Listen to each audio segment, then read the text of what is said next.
This is your news source evening bulletin for today, Tuesday, the 2nd day of September in the year 2025.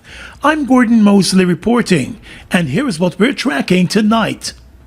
Tonight, the Guyana Elections Commission is continuing its tabulation of the votes from across the country.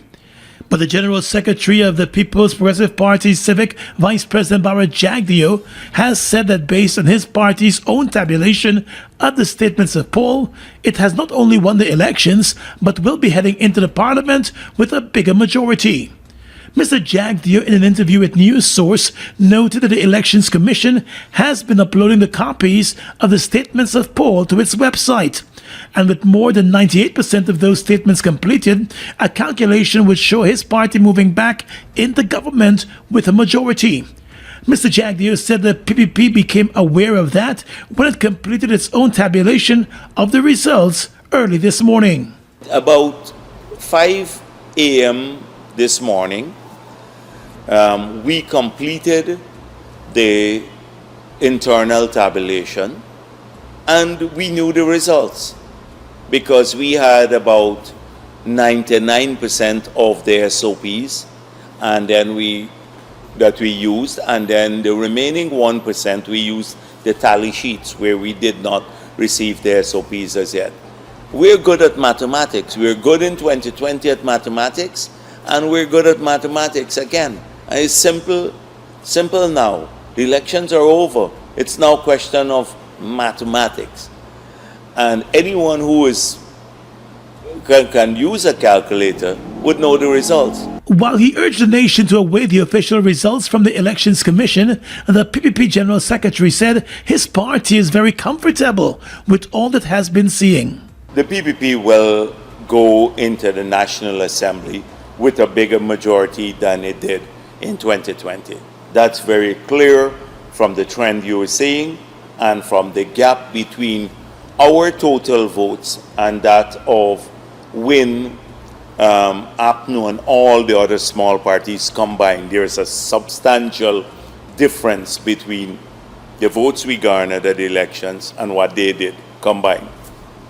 So clearly, we'll have an increased majority in the parliament. He told News Source that while there was talk of the PPP returning to government with a minority, the vote's still a different story. Jagdeo said the voters have spoken and have handed a majority to the PPP to govern the country for the next 5 years. In Region 1, we still won Region 1. We increased our votes in Region 9. We won it outright. We increased our votes in Region 8. We won it outright. We didn't win it in 2020. We had 43% of the votes. And I think in Region 7, we're holding around the same percentage as we got in 2020. Where is this big denting of the PPP support? Where did it happen? You know, you have pockets of people who, even our strongholds, had voted APNU in the past. They voted for WIN. Did not happen. They were miscalculating this variable. In thanking supporters and party workers and candidates, Mr. Jagdeo said a re-elected PPP government will govern for all of the people. He said polling day went well and the Guyana Elections Commission did a good job at hosting the elections. Even as supporters have started the celebrations on social media and in some small communities, Mr. Jagdeo emphasized that the final and official results will come from the Guyana Elections Commission. More news coming up in just a moment.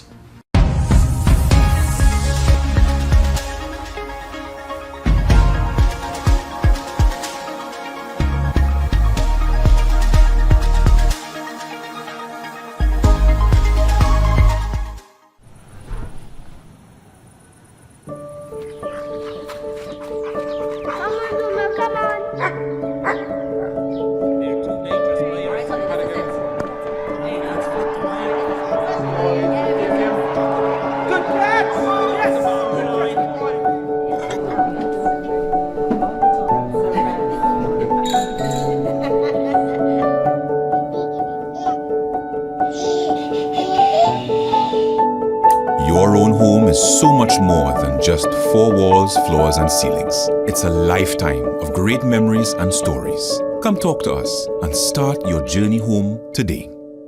Republic Bank. We're the one for you. Quartz presents the Home Events 2025, happening now at Quartz stores nationwide. It's the perfect time to refresh your home.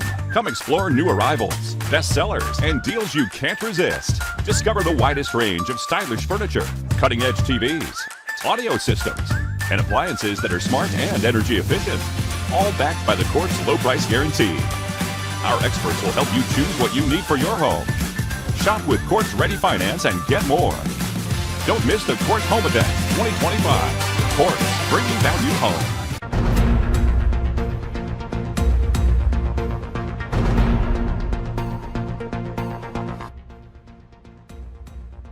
Despite figures showing a crushing loss in the stronghold of Region 10 and defeats in other regions, presidential candidate for the APNU Aubrey Norton is holding on to hope and still believes that his party has a pathway to victory, though slim, in these elections.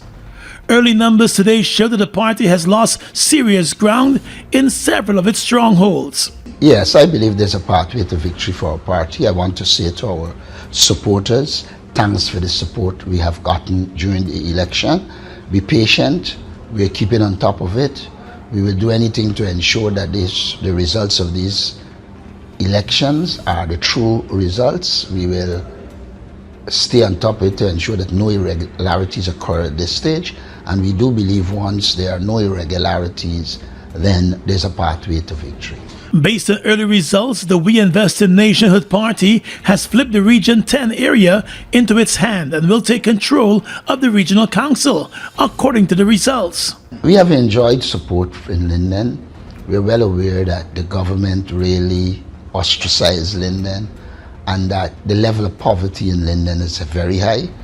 And unfortunately, in these elections, a lot of money played its role. And I think Linden might have been the victim of the money that was circulated. But such a thing is short-lived. We will regroup, do what we have to do, and we guarantee you we will regain Linden. Back in 2020, the APNU AFC gained more than 20,000 votes in Region 10. This time around, the APNU gained just over 5,000 votes. Although low voter turnout has been reported in Region 4, the traditional stronghold of the APNU, Norton said he believes that they can still pull it through. It is not worrying. What is, like I said, once we continue the trend and we are winning in Region 4, we recognize that in some of the communities we became involved and got some votes. But it's not really worrying, it's a concern. He admitted that his party will not get close to the numbers achieved in 2015 and 2020, and that this is due to the low turnout of voters. I am confident. All the areas had low voter turnout, and so we will get nowhere close to where we were in 2015 and 2020. I think the low voter turnout is an indication that people are becoming tired of the political system, and we need to sit down and rework it and come again. Norton said it appears as though people are getting tired of the political system and there needs to be a dialogue on the way forward. He believes that his party can work and come back stronger to regain lost ground in the future, especially in Linden and Region 10. He said the APNU fought a good fight in elections 2025. The new kid on the political block, the We Invest in Nationhood Party win is on a high as results continue to come in from across the country. While it appears as though the new political party has performed better than expected in many areas, the governing PPP remains confident of victory. The Guyana Elections Commission has been publishing the statements of poll on its website from across the country. In many of the regions, the Win Party picked up a considerable number of votes, and party sources have said they are confident of doing extremely well and winning in a number of the electoral districts. The party appears to have made serious inroads in Regions 1, 5, 7, 8, 9, and 10, along with Region 4 also.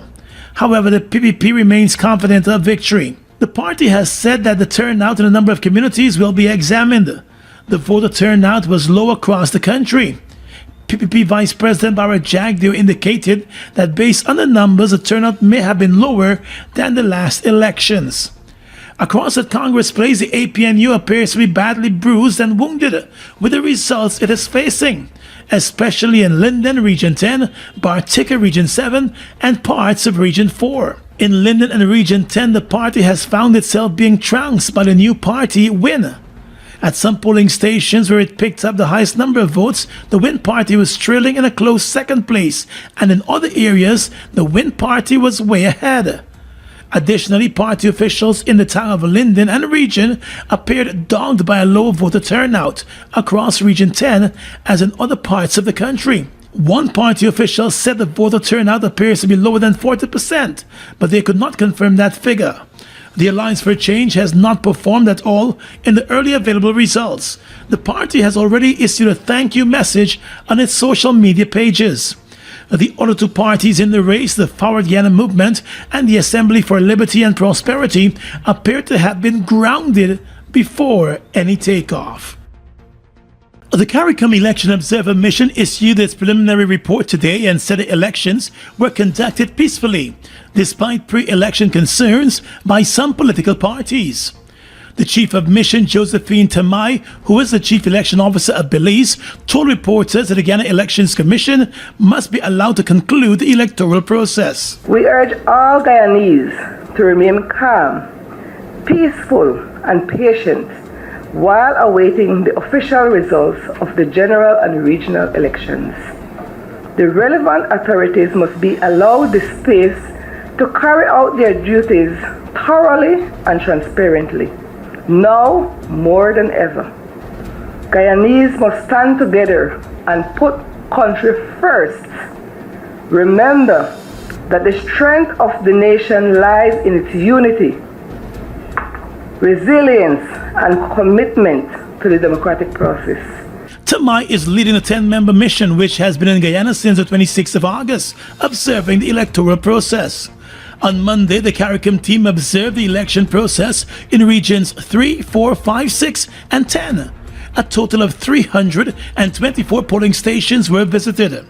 Tamai said based on the mission's preliminary findings, the elections were smoothly conducted in a peaceful environment, and the Elections Commission ought to be commended for a job well done. The CEOM is of the view that on election day, voters were able to exercise their franchise in a peaceful and orderly manner without significant incident. The team observed no signs of intimidation, harassment, or campaigning intended to influence or obstruct the democratic process. The CARICOM Observer Mission said at the opening of polls there was adequate police presence, and despite pre-election concerns about the shortage of polling day workers, all polling stations were adequately staffed and professionally manned. It was noted that with the exception of one polling station, which opened at about 6:40 a.m. due to the late arrival of voting compartments, all other polling stations observed opened on time. It was noted that a late opening of the single polling station did not result in voters being disenfranchised, as all voters were given the opportunity to exercise their franchise. While voter turnout appeared slow for a significant portion of the day, polling staff remained focused on their duties, ensuring all eligible voters who presented themselves were able to cast their ballots. On the downside, the team observed inconsistencies in relation to the positioning of the voting compartments due to the varying interpretations of the guidelines provided by the Elections Commission.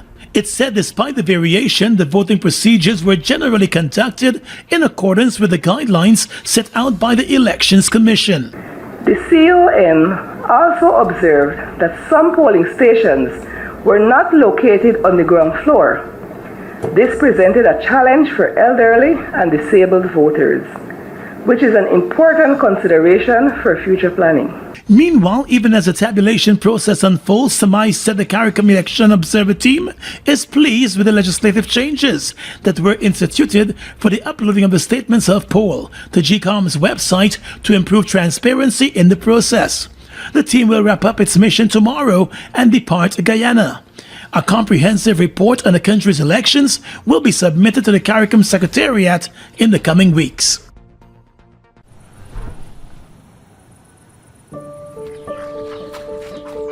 Mama, no, meu canal.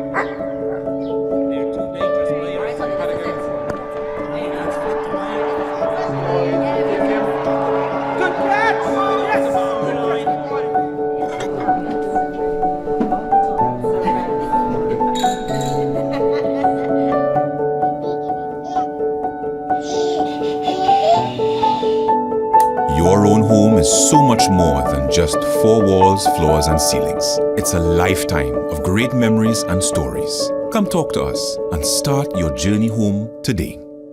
Republic Bank, we're the one for you. Washi. Hi people. Washing made so easy since I found Washi. Washing me use wash me clothes and I can say Washi soap powder wash clothes so nice. Washi soap powder leave your clothes color bright. Washi soap powder leave me clothes smelling nice, of course. So give thanks to Washi soap powder for doing my laundry right. Keep my clothes color bright. Have my clothes smelling nice for sure. I could not ask for more. Comes in lemon and original. It is a washing machine in a pack. Washi soap powder wash clothes so nice. Washi soap powder leave your clothes color bright. Washi soap powder have my clothes smelling nice, of course. Distributors located in the Starbrook Market. It all starts with one. Maybe it's one look, you know the one, or one touch, even one word. I can start with one step, or one promise, one thrill, one first time, one deep breath, one leap of faith, one day to remember, or one night to forget. One moment, so many stories that make up one crazy, average, everyday, fabulous life. We get one life, just one. Make your move. It all starts with one. The Guyana Bar Association, which was one of the local observers at yesterday's elections, is reporting that the voting process was generally smooth and peaceful across the country. In a statement, the Bar Association said it dispatched a team of its members countrywide to observe the voting process, from the preparation to the opening of polls, voting, the close of polls, and counting of ballots, and that was done at about 500 polling stations across the country in over 105 polling places in Essequibo, Demerara, and Berbice.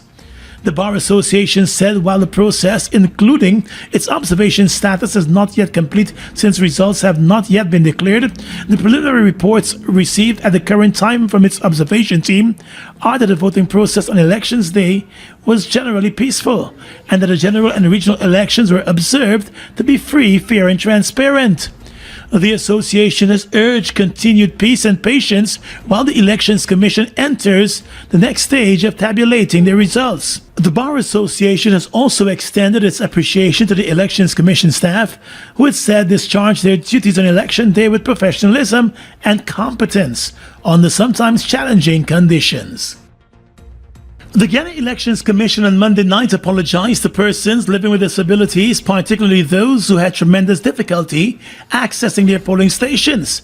But the Commission said overall voting was conducted smoothly and peacefully throughout the country, with limited reports of incidents. At a number of polling places, polling stations located in the upper flats of buildings were inaccessible to voters with disabilities, especially those who use wheelchairs. And of course, rightfully so, to really apologize to the members of the disability community. I'm very cognizant that this is an issue that we continue to face. But again, what we are required to do legally in the operationalization or the placement of electors to polling stations within their respective divisions and subdivisions. And so in such a case, it mandates that unfortunately sometimes members of the disability community may be placed at a polling station that unavoidably does not have provisions such as ramps for them to access. GCOM's Public Relations Officer, Yolanda Warder. She said ahead of Monday's elections, presiding officers were instructed to offer assistance to persons with disabilities to ensure they are able to vote. Overall, she said, voting went well across the country. For us, the voting process has proceeded smoothly and peacefully across the country. Where issues have arisen, they have been addressed promptly and transparently in accordance with the law.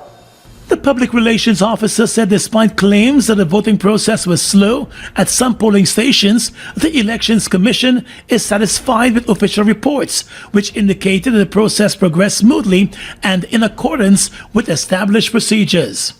She added that the Elections Commission was confronted by a number of issues.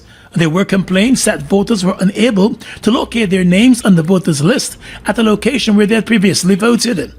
Addressing the issue of the voters list, Ward explained that if a person's name was not on the list at a given polling station, he or she would have been unable to vote there, and it was therefore important for voters to verify their registration details in advance of polling day. On the issue of names of the deceased still being featured on the voters list, the GCOM PRO emphasized that the Elections Commission acts only within the confines of the Constitution. Names can only be removed from an official with an official death certificate submitted to the General Register's office. Without it, names may remain until the next list revision cycle. This is a legal safeguard to prevent wrongful removal. Ward said GCOM also received reports of police officers being present inside polling stations.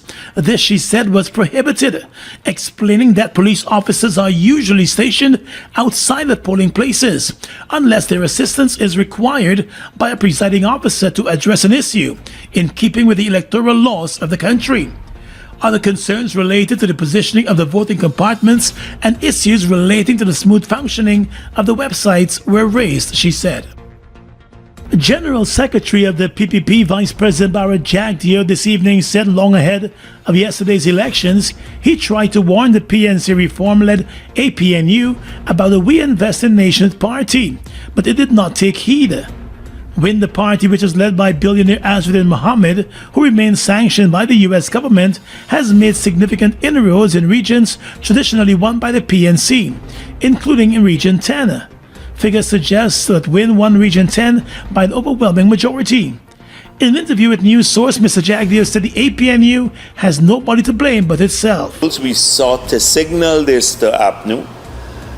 Several times at my press conference, I did this, that the Win party was going to do damage to APNU.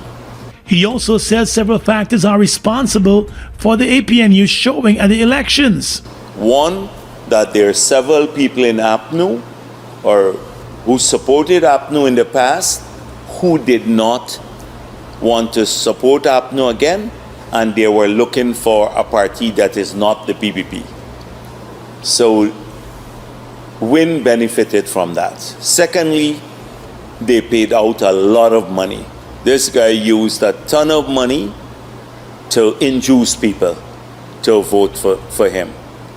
And thirdly, they were running a social media campaign based on lies, which resonated with a lot of young voters, voters who might be impressionable, and there was a large number, nearly 100,000 new voters on their list. So combination of those things led to Win displacing APNU as the party that is second ranked in these elections. He said while the PPP Civic has been openly critical of Mohammed, the APNU has been skirting around the issues. How they felt that by collaboration with Win, they will cause the PPP to become a minority government.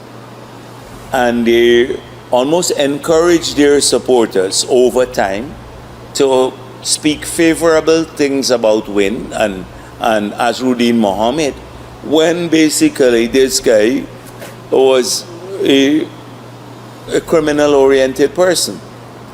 But they tried to soften that by lending support to him with the... Jagdeo said his party remains strong and is confident of going into the National Assembly with a majority when the final declarations are made.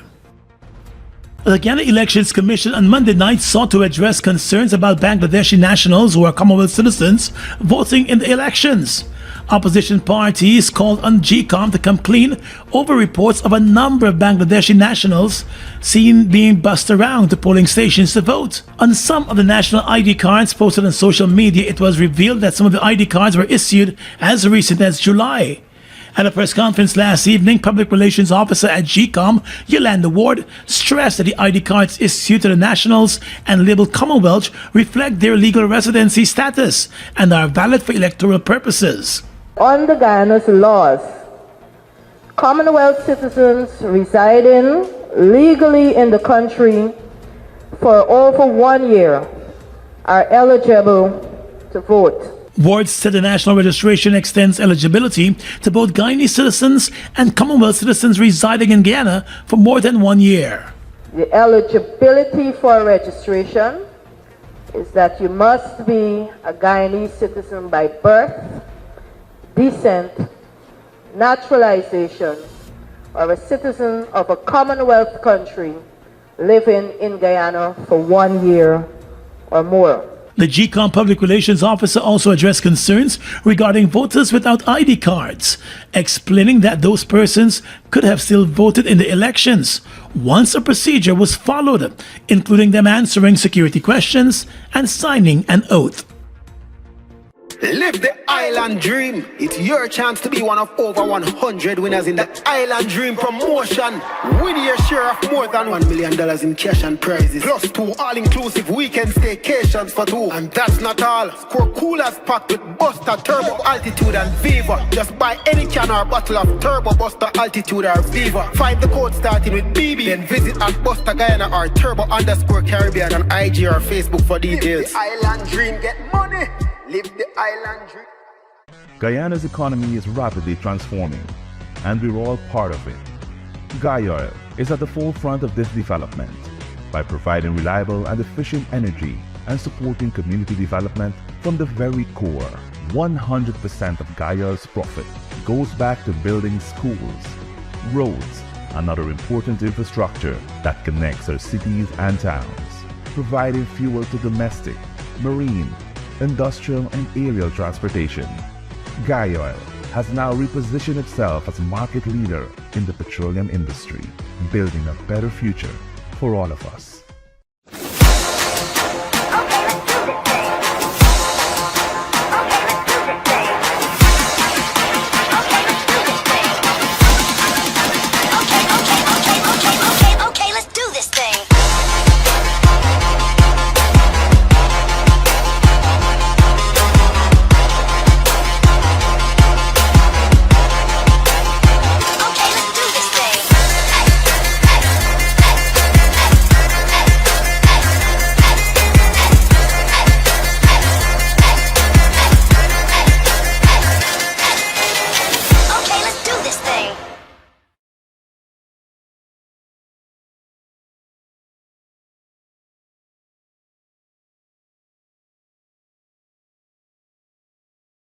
With your regional and international news tonight, I am Svetlana Marshall in the region.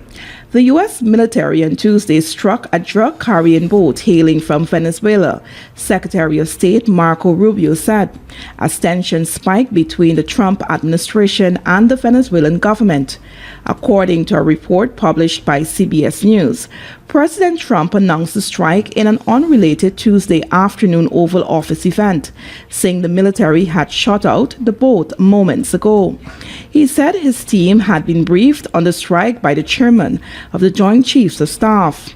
Minutes later, Rubio posted on X that the military carried out a lethal strike in the southern Caribbean Sea. He said the drug vessel had departed Venezuela and was being operated by a designated narco-terrorist organization. Rubio later told reporters he believed the drugs that were allegedly carried on the boat were probably headed toward Trinidad and Tobago or some other Caribbean country. Details on the strike, including who operated the vessel, remain unclear. A senior defense official said the U.S. had conducted a precision strike against the vessel. The final phase of the landmark Supreme Court trial of Brazil's former president Jair Bolsonaro on charges of plotting a coup began on Tuesday as the lead judge cast the case as a defense of democracy in the face of attacks by U.S. President Donald Trump. As he opened the court session, Justice Alexandre de Moraes, whom the Trump administration has imposed sanctions on over the trial, said a criminal organization had tried to coerce the High Court to submit to the scrutiny of a foreign state. He said those efforts would not affect the court's decision because national sovereignty cannot, should not, and will never be vilified, negotiated, or extorted.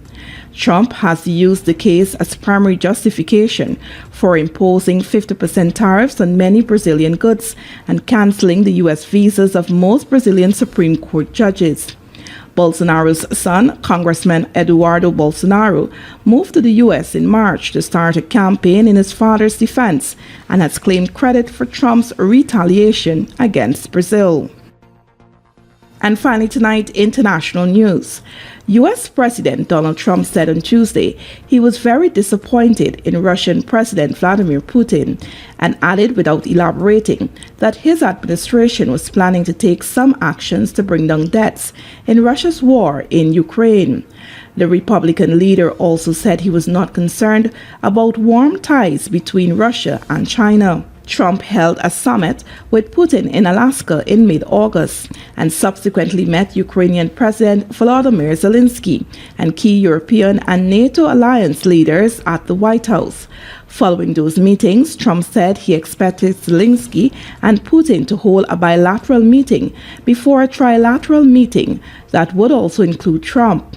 Zelensky has said that Russia was doing everything it could to prevent a meeting between him and Putin, while Russia says the agenda for such a meeting was not ready. And that's your News Source Evening Bulletin for tonight. I'm Svetlana Marshall, wishing you a pleasant evening.